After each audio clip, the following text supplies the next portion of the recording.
அதிகாலையில் எழுந்து ஜெபம் பண்ணுறதுக்கு பெரிய தடைகள். ஏன் முடியல, உடம்பெல்லாம் வலிக்குது, நிறைய ஒர்க் ப்ரெஷர். ஒர்க்கில் 18 மணி நேரம் 15 மணி நேரம் ஒர்க் பண்ணிட்டு வரத்துக்கு முடியுது. ஆனால் அதிகாலையில் எழுந்து ஜெபிச்சா அதனோட ஆசீர்வாதங்கள் அதை நம்ம இழந்து போகிறோன்றோம்.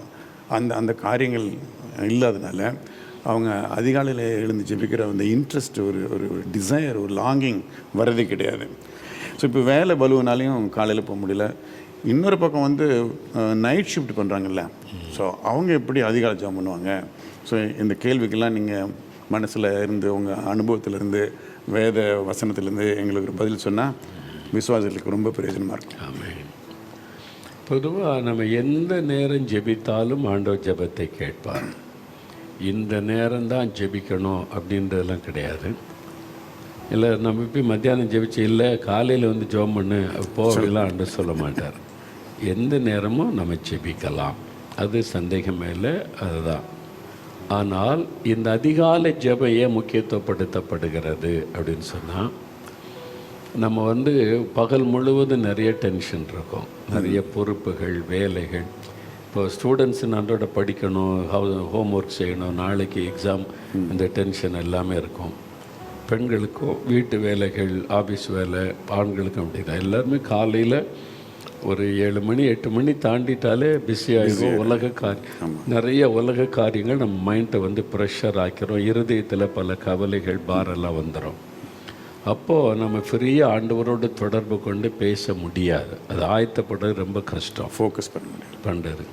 ஆனால் அதே சமயத்தில் ஏர்லி மார்னிங் காலையில் மைண்டு ஃப்ரெஷ்ஷாக இருக்கும், இருதயம் ஃப்ரெஷ்ஷாக இருக்கும். இன்னும் உலக பாரம் வரல, அதுதான் ஃப்ரெஷ்ஷாக எழும்பி இருப்போம். அப்போது நம்ம ஆண்டோடைய சமூகத்தில் போனால் ஈஸியாக அவரோட கனெக்ட் ஆக முடியும். அதில் இயேசு கிறிஸ்து நமக்கு மாதிரியாக இருக்கிறார் எல்லாத்துக்குமே. மார்க் 1:35 இருக்கிறாரு. இயேசு அதிகாலையில் இருட்டோடு எழுந்து வனாந்தரமான ஒரு இடத்திற்கு போய் ஜெபம் பண்ணினார். அதிகாலையில் எழுந்து கொண்டார். ஆனால் சிலருக்கு அதிகாலை 8 மணி தான், சில கிறிஸ்தவங்களுக்கு. அதனால தான் வசனம் என்ன சொல்ல, அதிகாலையில் இருட்டோடே. அப்போ சூரிய உதயத்துக்கு முன்னால், வெளிச்சம் வர முன்னால் ஒரு தேவ பிள்ளை எழுந்து அவங்க தேவ சமூகத்தில் போய் முதல் ஒரு டெய்லி ஆண்டவரை தான் சந்திக்கணும். இந்த பழக்கத்தை ஏற்படுத்தி கொண்டு அந்த நாள் முழுவதும் பாருங்கள் ஒரு பெரிய பிளஸ்ஸிங் இருக்கும். ஆண்டோடைய பிரசன்னத்தை உணர முடியும். எத்தனை பாரங்கள், சோதனை, போராட்டம் வந்தாலும் நம்மளை மேற்கொள்ளாது. அது வரும், கடந்து போய்கிட்டே இருக்கும். நம்ம அது ஒரு புது பலன். காலையில் ஜெபிக்கிற ஜெபம், முதல்ல ஆண்டவர்கிட்ட பேசுவது, ஆண்டவருடைய குரலை கேட்பது, அவருடைய வசனத்தை தியானிப்பது.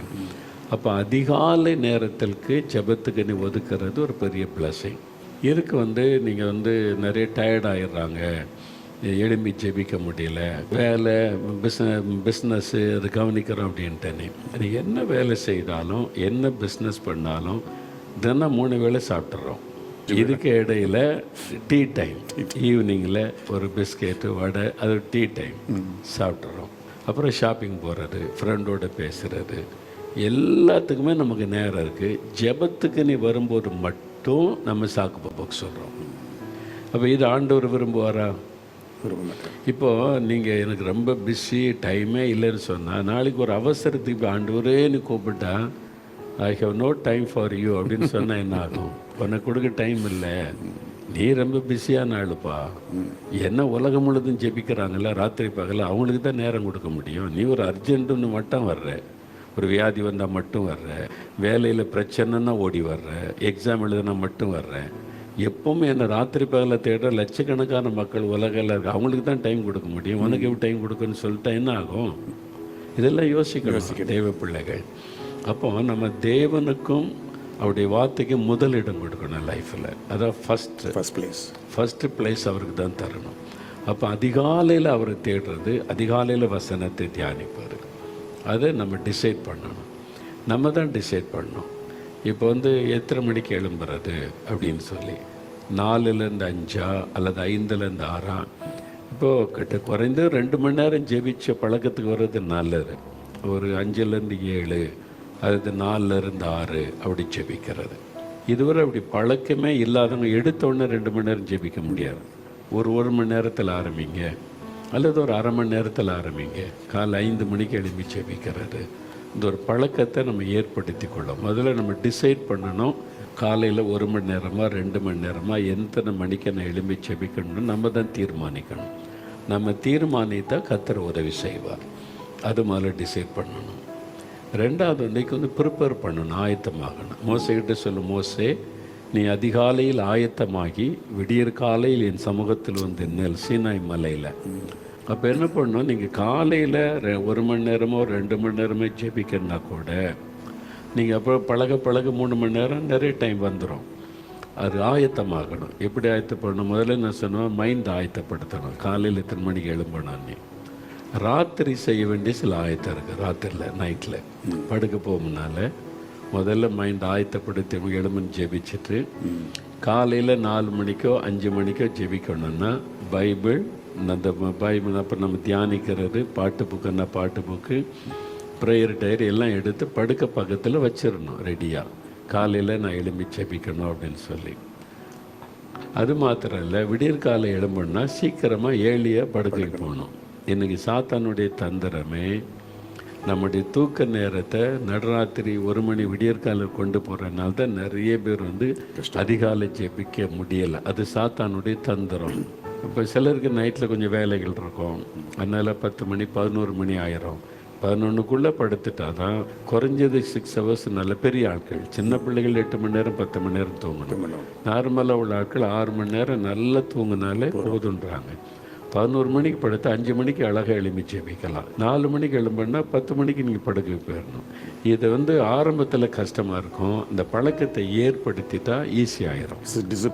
டிசிப்ளின் நம்ம அதில் ஒரு டிசிப்ளினை கொண்டு வரணும். இப்போ 4 மணிக்கு எழுப்பி ஜெபிக்கணும், 5 மணிக்கு எழுப்பி ஜெபிக்கணும் அப்படின்னா நீங்கள் முகம் கழுவி ஃப்ரெஷ்ஷாக ஒரு 10 to 15 மினிட்ஸ் ஆகும் உங்களை ஆயத்தப்படுத்தி கொள்ள. அப்படியே படுக்கையில் முழங்கால் போட்டு அப்படியே போரை மூடிக்கிட்டு பன்னிக்குட்டி ஜெபம்பாங்க. இதை செய்கிற இந்த ஜெபமே பண்ணக்கூடாது. முதல்ல படுக்கையை விட்டு வெளியே வந்துடணும். அதுதான் இயேசு பாருங்கள், வனாந்தரத்துக்கு போனார். அவர் உடனே வீட்டை விட்டே வெளியே போயிட்டாக்கி உங்களுக்கு டிஸ்டர்பன்ஸ் இருக்காது. அப்போ ஆண்கள் தான் அப்படி போக முடியும். பெண்கள்லாம் வீட்டை விட்டு வெளியே போய் அதிகாலையில் ஜெபிக்க முடியாது. அப்போ அதிகாலையில் எழும்பின உடனே போய் நல்லா ப்ரஷ் பண்ணி, நீங்கள் சந்திக்க போகிறது ராஜாதி ராஜாவை. அப்படியே தூங்கு முஞ்சோட போய் நிற்கக்கூடாது. போய் பல்லு விளக்கி முகங்களி ஃப்ரெஷ் ஆகிட்டா ஒரு 10-15 நிமிஷத்தில் தூக்கெல்லாம் கலைஞ்சி ஃப்ரெஷ் ஆகிடும். கொஞ்சம் அந்த டயர்ட் பண்ண பைபிளோட போய் ஜெபிக்கணும். அப்புறம் ஒரு இடத்த ஃபிக்ஸ் பண்ணணும். பொதுவாக எல்லாருக்கானது ஒரு ப்ரேயருக்குன்னு ஒரு இடத்த பிரத்யேகப்படுத்திட்டிங்கன்னா அங்கே போன உடனே உங்களுக்குள்ள ஒரு ஸ்பிரிட், அந்த ஆவியானவர், ஒரு ஜெப ஆவி இறங்குறதை நீங்கள் ஃபீல் பண்ண முடியும். ரெகுலராக ஒரு இடத்துல ஜெபிச்சு பாருங்கள். அந்த இடத்துக்கு போனோடனே தெய்வ பிரசன்னம் உங்களை ஆட்கொள்ளும். உங்களால் உணர முடியும். அது ஜெபிக்கிற இடம் எப்பொழுதும் அதில் ஒரு கர்த்தருடைய ப்ரெசன்ஸ் இருக்கும். அதனால் காலையில் எழும்பினோடனே நீங்கள் ஒரு இடத்தை பிரத்யேகப்படுத்தி அங்கே போய் முழங்கால் போட்டு ஜெபிக்கலாம். அப்போ இது அதிகாலை ஜெபம். அதை நீங்கள் வந்து 1 மணி நேரம் என்னங்க ஜெபிக்கிறதுன்னுவாங்க. 3 பிரிக்கலாம். முதல்ல ஆண்டவரை துதித்து ஸ்தோத்தரிக்க ஒரு 15 மினிட்ஸ் பாட்டு பாடி துதிக்க ஸ்தோத்திரம் பண்ண ஆண்டோடைய பிரசன்னை இறங்கி டயர்டு தூக்கெல்லாம் போயிடும். ஆண்டோடைய பிரசன்னை இறங்கின உடனே அடுத்த 15 நிமிஷம் வசனத்தை தியானிக்கிறது. காலையில் வந்து 10 அதிகாரம்லாம் வாசிக்கப்படாது.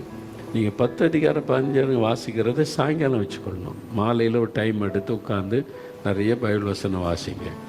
காலையில் தியானிக்கணும் வசனத்தை. இந்த தியானிக்கிறதுல பல முறை இருக்குது. ஒரு 15 நிமிஷம் எடுத்துக்கொள்ளலாம். சிலர் வந்து டெய்லி தியான புக் இருக்குது, அன்றன்றுள்ளப்பம். இந்த வசனத்தை வாசித்து தியான பகுதியை வாசித்து ஜெபிப்பாங்க. அப்படி தியானிக்கலாம். அது அவங்களுடைய சொந்த விருப்பம். சிலர் வந்து ஆதியாமத்துலேருந்து ஒவ்வொரு அதிகாரமாக வாசித்து தியானிப்பாங்க. அப்படி வாசிக்கும்போது 3வது வசனம் இல்லை 4வது வசனத்தில் ஸ்டாப், ஆவியானவர் ஸ்டாப் பண்ணுவார். நம்ம ஆவியில் தெரியும். அப்போ அந்த வசனத்தை வைத்து ஜெபிக்கிறதுனால அந்த வசனம் ஆழமாக உள்ளத்தில் பதிஞ்சிடும். சில சமயத்தில் ஒரு அதிகாரம் முழுதும் வாசித்து முடித்து அந்த அதிகாரத்தில் ஒரு சம்பவத்தின் மூலம் பேசுவார். அது டிஃப்ரெண்ட், ஆவியானவர் நடத்தல் அப்படி பேசுவார். அப்போ அந்த அதிகாரம் முழுது வாசிட்டு அந்த சம்பவத்தை வச்சு தியானிக்கும் போது அந்த சம்பவத்தை கொண்டு தேவன் இதை உணர்த்துவார், நம்முடைய பாவத்தை உணர்த்துவார், சில சமயம் சில மிஸ்டேக்ஸை நமக்கு உணர்த்துவார், சில சமயம் கைடன்ஸ் இருக்கும், நம்ம என்ன பண்ணி தடுமாறிக்கிட்டு இருப்போம், அதில் ஏற்ற ஒரு கைடன்ஸ் இருக்கும், இது செய்ய. அப்போ அதுக்கு நம்ம ஒப்பு கொடுத்து ஜெபிக்கிறது. தேவன் எந்த காரியத்தை குறித்து உணர்த்துகிறாரோ அதை ஏற்றுக்கொண்டு அதை வைத்து நம்ம ஜெபிக்கும்போது அந்த நாள் முழுவதும் பாருங்கள் அந்த வசனம் உள்ளத்தில் பேசிக்கிட்டே இருக்கும். நம்ம எங்கே போனாலும் இந்த வசனம் பேசிக்கிட்டே இருக்கிறத உணர முடியும். அதுதான் வசனத்தை தியானிக்கிற மாதிரி. அதிகாலை ஜெபம் ஏன் முக்கியம்னா, அதுதான் நம்முடைய பர்சனல் லைஃப்பில் நம்மளை கர்த்தரோடு இணைக்கிற ஜெபம். அதிகாலை நேரம் நம்மோட ஆண்டவர் இடைப்படுகிற நேரம். அப்போது அடுத்த இப்போ 15 நிமிஷம் துதி ஸ்தோத்திரம், 15 நிமிஷம் வசன தியானம், அடுத்த அரை மணி நேரம் ஜெபம். அப்போ மற்றவங்களுக்காக ஜெபிக்க ஸ்டெப் பை ஸ்டெப்பாக ஜெபிக்கலாம். முதல்ல 1 மணி நேரத்தில் ஆரம்பித்தா இது கரெக்டாக பின்பற்றினா 1 மணி நேரம் போதாது, அது 2 மணி நேரம் ஆகும். நம்மளை அறியாமலே ஜெப நேரம் பெருகிக்கிட்டே இருக்கும். பொதுவாக என்ன பண்ண அதிகாலை நேரம் டயர்டு இருக்கும். நம்ம காலை நம்ம அங்கே முந்தின நாள் ஒர்க்கை பொறுத்து டயர்டு இருக்கும். ஆனால் நம்ம ஆசைப்பட்டு விரும்பினா தேவன் நம்ம கிருபை தருவார். இப்போ நம்ம ஊர்களில் நிறைய பிள்ளைகள் ஆண்டவரை தேடாமல் போகிறதுக்கு இன்னொரு காரணம், பைபிள் வாசி ஜெபம் பண்ணு அவர் கட்டில் மாதிரி கொடுத்து அவன் சரின்னு சொல்லி இவங்க தொந்தரவு தாங்க சும்மா வாசிப்பான், சும்மா ஆண்டவர் மேலே அன்பு இருக்காது, பாசம் இருக்காது, கனெக்ஷன். இதே நினைக்கிறது இல்லை. வெறும் பைபிள் வாசி ஜெபம் பண்ணு, பைபிள் வாசி ஜெபிச்சு ஆசீர்வாதம் வருமா? வராது. அந்த வசனத்துக்கு கீழ்ப்படியணும், வசனத்தில் உள்ள ஆண்டவரை ருசிக்கணும். அதனால் எது முக்கியன்றது நிறைய பெற்றோருக்கு தெரியாது. நீங்கள் சொன்ன மாதிரி ஆண்டவரோட கனெக்ஷன் ஏற்படுத்திட்டா அவனை யாரும் பிரிக்க முடியாது, அசைக்க முடியாது. இயேசுவை ருசித்து எக்ஸ்பீரியன்ஸில் வந்த ஒரு கிறிஸ்தவனை எந்த சக்தியும் பிரிக்க